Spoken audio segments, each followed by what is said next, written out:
there, my dear and wonderful and beautiful and lovely friends. I hope you're having the most splendid and magical day, and welcome back to another episode of Whispering Wikipedia. Did you know that taking some time to relax and think clearly can help you become a better person? If you're not preoccupied with life, you have the time to sit and think about how you treat others. So remember to treat others with love and respect. And thank you for joining me for another video where we go into Wikipedia and have a little study. Today we're continuing our series, learning about submarines. If you have a topic you want me to talk about, please leave it in the comment section below. I read every comment. I'm grateful for every comment, and I'm happy to see you down below. If you're returning, say hi. If you're new, feel free to say hi. And if you have an idea, of course, leave it below. Now, last episode I gave us a little teaser about what this episode would contain. This episode we're starting by talking about civilian usages for the submarine. Although the majority of the world's submarines are military, there are some civilian submarines which are used for tourism, exploration, oil and gas platform inspections, and pipeline surveys. Some are also used in illegal activities. Interesting. The submarine voyage ride opened at Disneyland in 1959, but although it ran underwater, it was not a true submarine, as it ran on tracks and was open to the atmosphere. The first tourist submarine was Auguste Piccard, which went into service in 1694 at Expo 64. By 1997, there were 45 tourist submarines operating around the world. Submarines with a crush depth in the range of 400 to 500 feet, which is 120 to 150 meters, are operated in several areas worldwide. Typically the bottom depths around 100 to 120 feet, which is 30 to 37 meters, with a carrying capacity of 50 to 100 passengers. That's actually a lot. In a typical operation, a surface vessel carries passengers to an offshore operating area and loads them into the submarine. The submarine then visits underwater points of interest such as natural or artificial reef structures.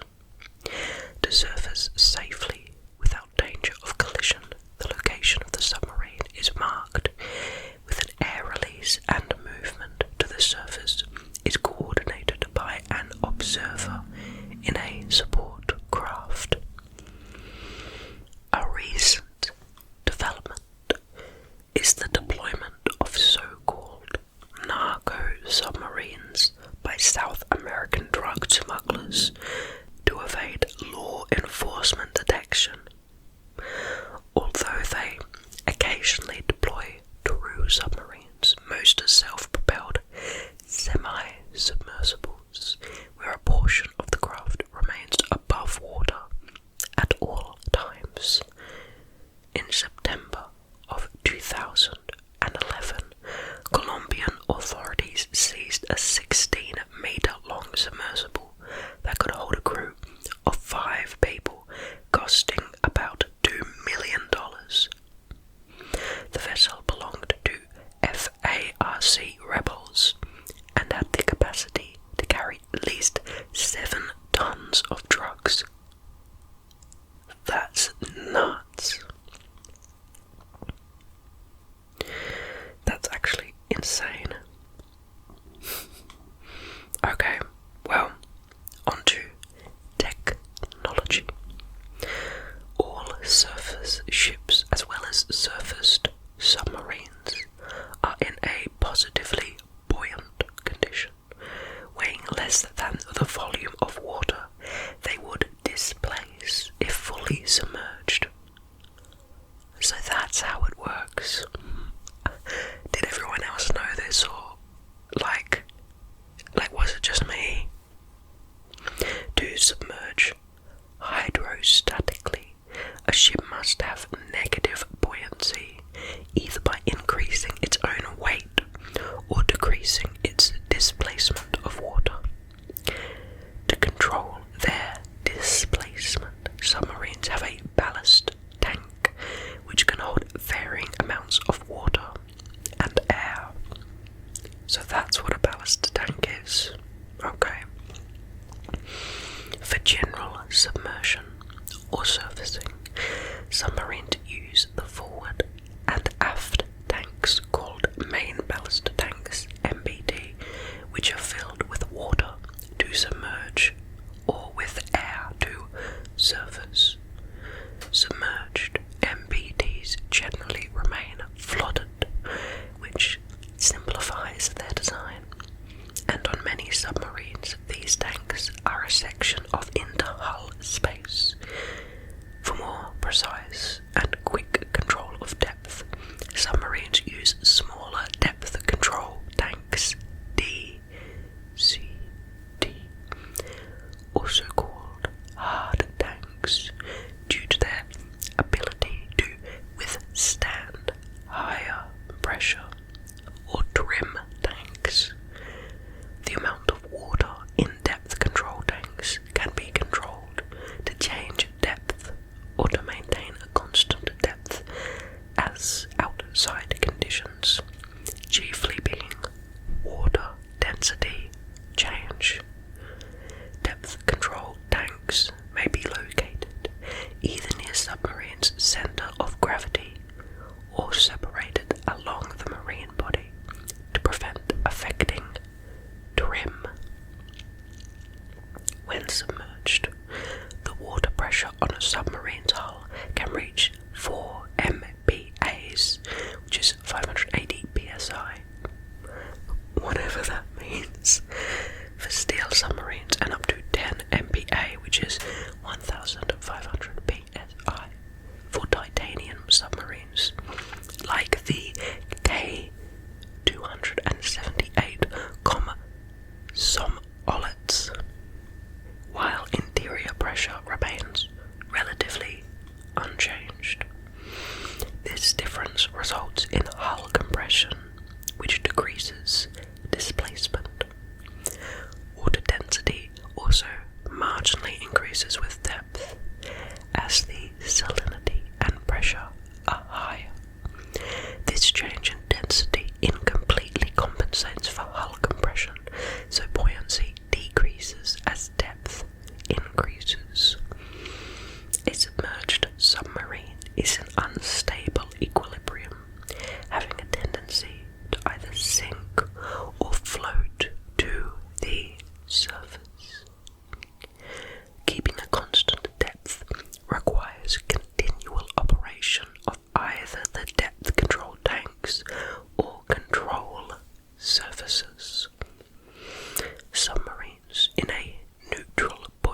as the trim tanks, controlling the trim. Most submarines additionally have forward horizontal planes, normally placed on the bow until the 1960s, but often on the sail on later designs. These are closer to the centre of gravity and are used to control depth, with less effect on the trim. When a submarine performs an emergency surfacing, all depth and trim methods are used simultaneously, together with propelling the boat upwards. Such surfacing is very quick, so the sub may even partially jump out of the water, potentially damaging submarine systems. Now we're talking about the technology of the X-stern. I wonder what that is. Intuitively, the best way to configure the control surfaces at the stern of a submarine would seem to be to give them the shape of a cross when seen from the rear end of the vessel. In this configuration, which remained the dominant one, the horizontal planes are used to control the trim and depth, and the vertical planes to control sideways maneuvers, just like the rudder of a surface ship. Alternatively, however, the rear control surfaces can be combined into what has become known as an X-stern or an X-rudder. Although less intuitive, such a configuration has turned out to have several advantages over the traditional cruciform arrangement. First, it improves maneuverability horizontally as well as vertically. Second, the control surfaces are less likely to get damaged when landing on or departing from the seabed, as well as when mooring and unmooring. Finally, it is safer in that one of the two diagonal lines can counteract the other with respect to vertical as well as horizontal motion if one of them accidentally gets stuck. The X-stern was first tried in practice in the early 1960s on the Uss Albacore, an experimental submarine of the US Navy. While the arrangement was found to be advantageous, it was nevertheless not used on US production submarines that followed, due to the fact that it requires the use of a computer to manipulate the control surfaces to the desired effect. Instead, the first to use an X-stern in standard operations was the Swedish Navy with its Snowman class, the lead submarine of which was launched in 1967, before the Albacore had even finished her test runs. Since it turned out to work very well in practice,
decreases the sea-keeping capabilities and increases the drag while surfaced.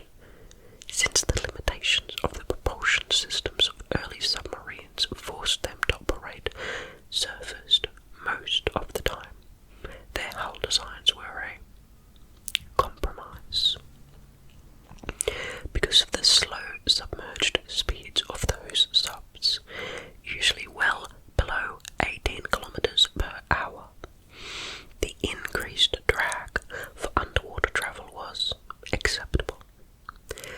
Late in World War II, when technology allowed a faster and longer submerged operation, and increased aircraft surveillance forced submarines to stay submerged, hull designs became teardrop-shaped again to reduce drag and noise.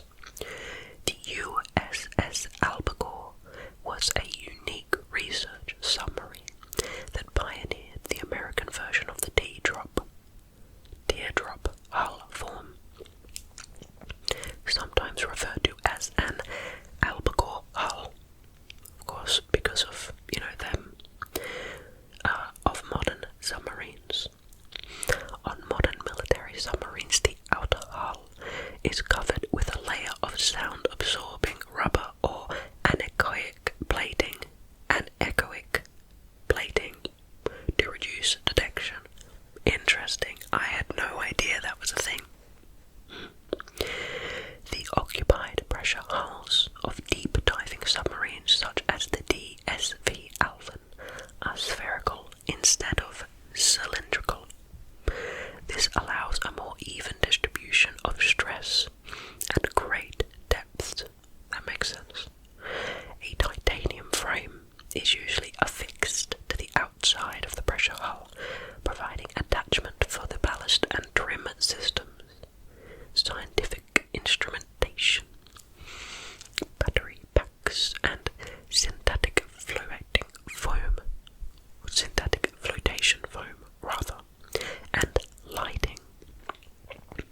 A raised tower on top of a standard submarine accommodates the periscope and electronics masts, which can include radio, radar, electronic warfare, and other systems. It might also include a snorkel mask. In many early submarines, or classes of submarines, the control room, or con, was located inside the tower, which was known as the coning tower. Since then, the cone has been located within the hull of the submarine, and the tower is now called the sail. The con is distinct from the bridge, a small open platform in the top of the sail, used for observation during surface operation. Bathtubs are related to conning towers but are used on smaller submarines. The bathtub is a metal cylinder surrounding the hatch that prevents waves from breaking directly into the cabin. That makes sense. It is needed because surface submarines have limited freeboard. That is, they lie low in the water. Bathtubs help prevent swamping the vessel. I can imagine that would be very easy. Now, single and double hulls. Modern submarines and submersibles usually have, as did the earlier models, one single hull. Larger submarines generally have an additional hull or hull sections outside. The external hull, which actually forms the shape of a submarine, is called the outer hull, which is the casing in the Royal Navy, or light hull, as it does not have to withstand a pressure difference. Inside the outer hull, there is a strong hull, or pressure hull, which withstands sea pressure and has normal atmospheric pressure inside. As early as World War I, it was realized that the optimal shape for withstanding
most other